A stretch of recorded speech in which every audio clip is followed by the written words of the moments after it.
Bob and Brad, the two most famous physical therapists on the internet. Hi, folks. Brad Heineck, physical therapist. And I'm Paul Reiteman, physical therapist as well. And I'm exactly one half of the Bob and Brad channel. However, Bob isn't here today. He's having fun somewhere. Actually, it's very cold out today. And Paul drove all the way up from La Crosse to work with us. And he's going to talk to us about, what are we talking about? Physical therapy school and admissions. Anybody out there interested in becoming a physical therapist, this information is really going to help you out with a lot of questions that you probably have. And I know this is going to be good because he's going to talk about what it takes now and what future schools are actually evolving and changing to fit the needs of students, right? Today's student, correct. And yes. let's get some of your background as far as how you know this. Yeah, so I've been at University of Wisconsin La Crosse in their physical therapy program for the last 20 years as a full-time faculty. And then also for the last probably 10 years now have been the chair of the admissions committee at UW La Crosse. Prior to that, served on the committee for about 5 years. So I have about 15 years of admissions experience working with reviewing applications, identifying how or what applicants look strong, what applicants don't look strong, and then providing them admission to the PT program. So you're part of the decision making on the individuals who you say, I think this is a good person for our PT school, this person maybe not. Yes, I'm one of 4 on the committee that make the final decisions. Yep. But yes. Okay. And so this information, you're at UWL. I'm a alumni there as well. But I think this information will kind of be across the whole United States, right? Yes. Every school has kind of unique admission standards, but for the most part, there's specific things that a lot of the schools really look for these days in the applicants of their program. Sure. So did you have a place you wanted to start? Because if there's people out here that are just thinking about, do I want to be a therapist or not? Or they know they want to and how to apply. Right. Well, you just to go ahead. Right. So I think the best place to start with anyone who's interested in applying to PT school is on a website called PTCAS. So it's a centralized application website. It's very similar to a lot of the other healthcare professions now that have a centralized application where you really fill out one application and then you can submit it to many programs across the country. What it also provides, though, for you is all the programs that it enlists into PTCast and gives you some details about those programs in terms of how many students do they accept, what are admission standards, just some really baseline information about what they look for in their applicants. And typically, can you go to a PT school? Do you have to have your bachelor's first, or can you do like a 3-year, not get your bachelor's and then roll into the PT school? Good question. So a lot of the programs right now are of the traditional 4 years of an undergrad degree. And we'll talk about kind of what the best or the ideal undergrad degree is. And then it's 3 years of PT school. So it's a total of 7 years. Okay? And then you get your doctorate. And then you become a doctorate of physical therapy and you can practice as a doctorate of physical therapy. So you get to be called doctor. You do. Yes. You still have to complete a licensing board exam for the state that you work in. And that's almost with all healthcare providers have to practice or have to complete a licensing exam. But once you complete the PT school, then you're qualified to sit for that exam. And this is different than a PhD? It's different than a PhD. So this is considered a clinical doctorate. Okay. So you certainly have some coursework that mimics a PhD, but not the extent of the research that you would get with the PhD. Sure. Instead, what it does, though, is it trains you to become a clinician in the field of physical therapy. And work in a variety of different settings. Right. I know I've had students from UWL work with me. I'm telling you, you guys do a good job because thank you. I'm thinking, these people were farther ahead in their knowledge and skills than I was when I was like with you. Yep. Because they had an extra year and good instructors like you, I'm sure. Right. So good. So if someone listened to this and say, wow, that sounds good. And you have any like personalities, or you said people Right. that you're looking for? Right. So I think what we should probably start with is probably so if you're interested in physical therapy school, you need to start thinking about first about what the prerequisites are to get Mhm. into or to apply. So majority of PT schools have prerequisites that they require you to take prior to applying to the PT program.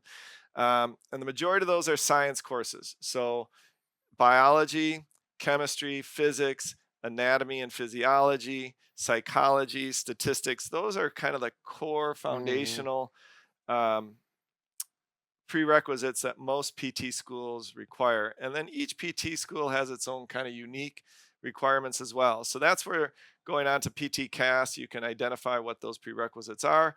Or if you so choose, go on to each PT program's website.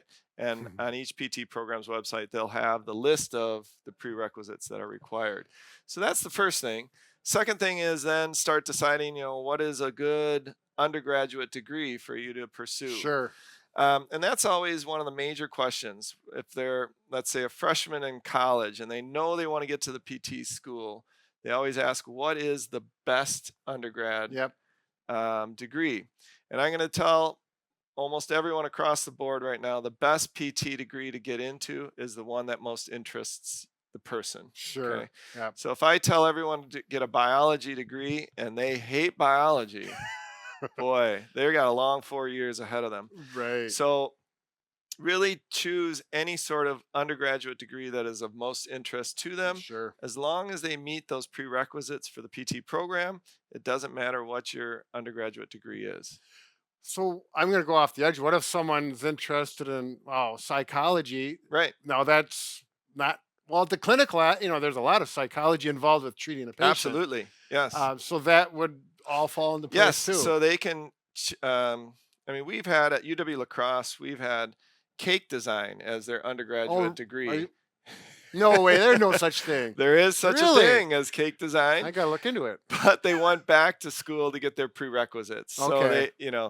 so they kind of went a different route than most people Sure. go. But let's say you will use psychology. So if you choose psychology as your undergraduate degree, then you just have to make sure that you also hit those sciences Sure. in your studies to satisfy the requirements to get into the PT program. And pretty much for every school across the nation, I'm assuming GPA is they want to have a pretty high GPA. Right. So similar to what we're trying to do at UW La Crosse, we're really trying to now develop a holistic approach to evaluating those Mhm. people who are applying to the program. Okay. So that does include GPA. So your prerequisite GPA, which are um, the the grades that you get in those prerequisite courses, but then your overall GPA as well. So yes, that Sure. does apply. A GRE score. The GRE is kind of the equivalent of an ACT for Sure. grad school. Yep.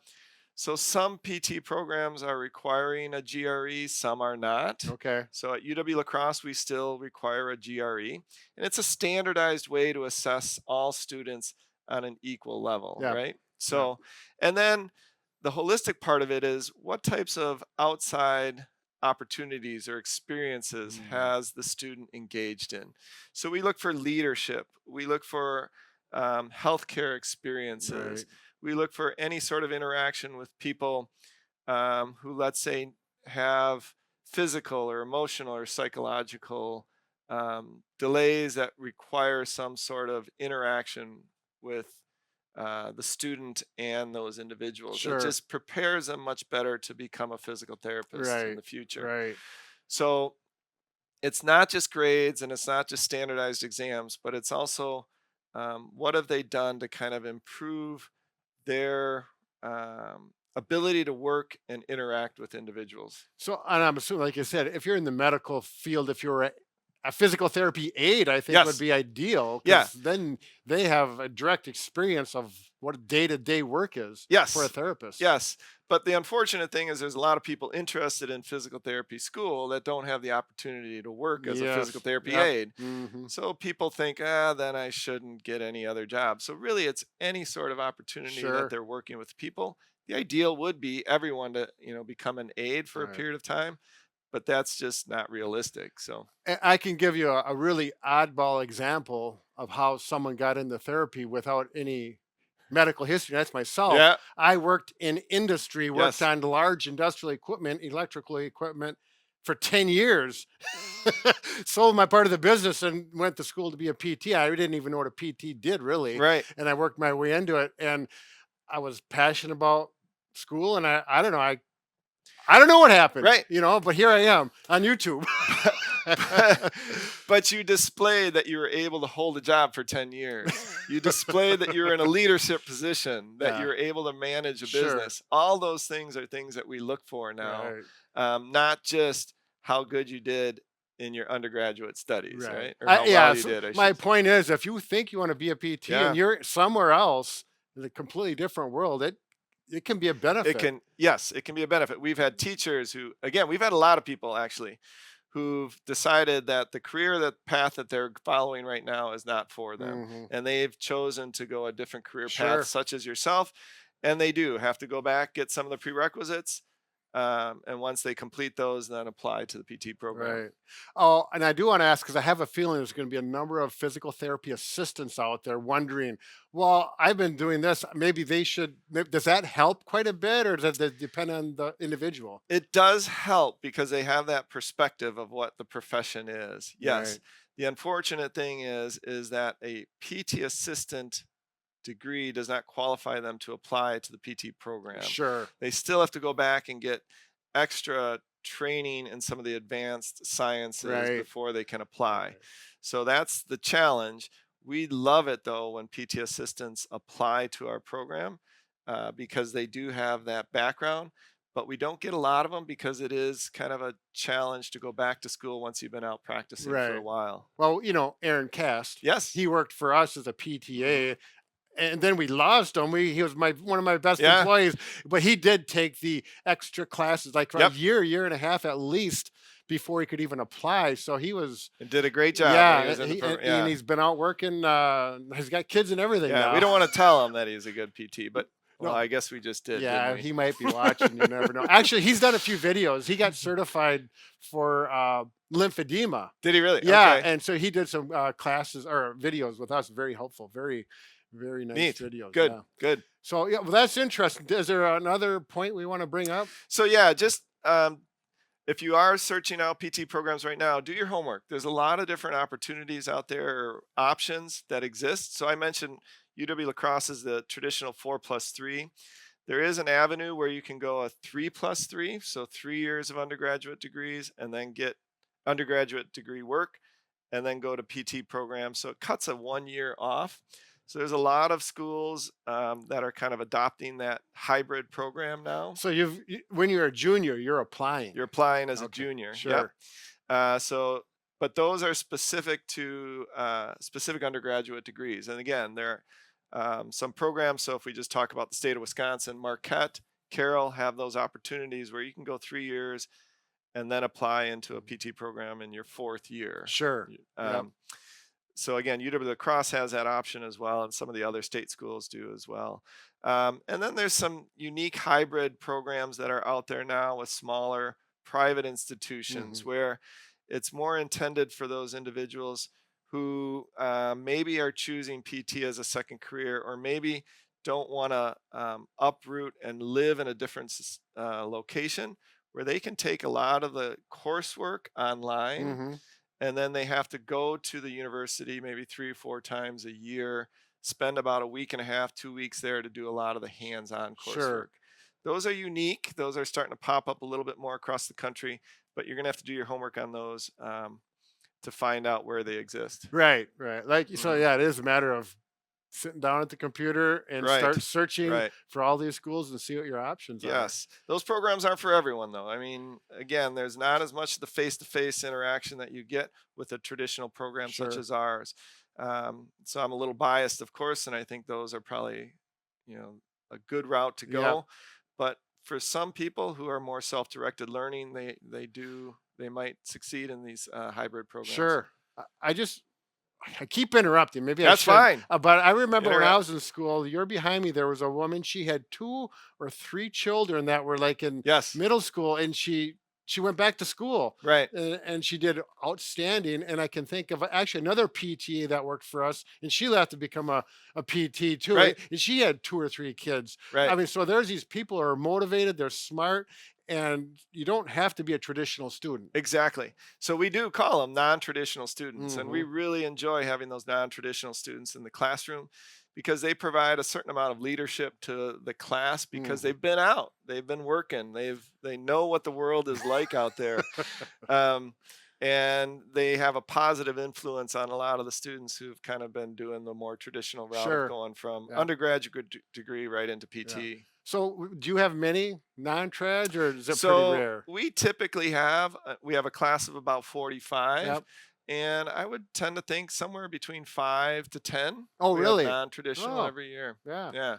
Yeah, when I was in, I was an on-trad, and then we had 2 or 3 other. She had one woman, she was 53 years old, Right. went back to school. Why, did you Right. know her? No, Oh, but we've had a few that, really? yeah, Yeah. not many of that Yeah, that old. that But was kind of rare, I think. But she now you did. do remember that when you were in PT school, though, Brad, they were still writing on chalkboards. And That's using... true. And I think you had to Yes. go back in the, behind the building and actually clap the Yeah, the yeah, get the chalk dust yeah. out of That the- was if you were bad. So, what about job futures out there? Future growth right now is positive Mhm. still. There's been more PT programs that have been popping up, which obviously means there's going to be more PTs in the job market. Sure. But at Always least, a but. yeah, but our professional organization has kind of been keeping an eye on this, and at least right now, it looks like there's still a positive job market that'll exist for the next 10 to 15 years Okay. as the age of the population continues Sure. to grow. There's Sure. going to continue to be need for physical therapists. And as far as wages, because everyone wants to know how much Yeah. you're going to make. I mean, can you just give you a range from It's 10,000 to 20,000? right. So I think the wages right now probably are somewhere between 60,000 all the way up to maybe 90,000 Sure. or 100,000. Yep. But it really depends on the location Sure. of where you go. Yep. So ironically, in some of the larger metropolitan cities, the pay wage isn't quite as high Oh, really?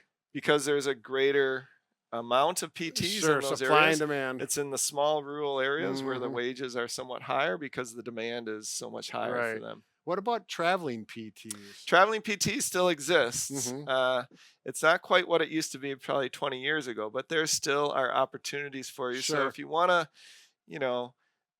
experience short-term employment at different locations where they're in a dire need of PTs, Right. they'll put you up in certain residences and have you work for Sure. 6 weeks to 3 months Yeah. at locations. And the pay for that, from what I've heard, Pay has always is been pretty good. pretty Yeah. good. But then you're jumping around. You have to. You're jumping around. You're not Mm. really establishing yourself anywhere. But some people want to do that Right. right out of school. Exactly. Right. I think I would have. Yeah, I mean, I was married and had a child at the time, so that didn't it didn't help. it Right? didn't work that way. But if I was 25, I was 35 or 36 when I Yeah. graduated. So I moved right out of PT school down to Chicago, and that was fun. And I was able to rotate around Chicago, sure, working at a couple different clinics. sure.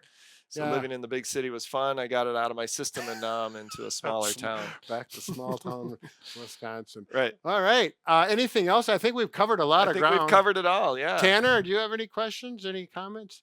Do you want to be a PT?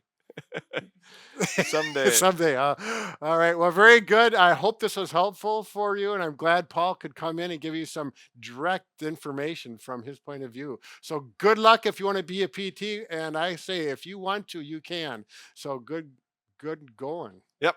Thank you very much for this Yeah. opportunity. All right. Have a good day.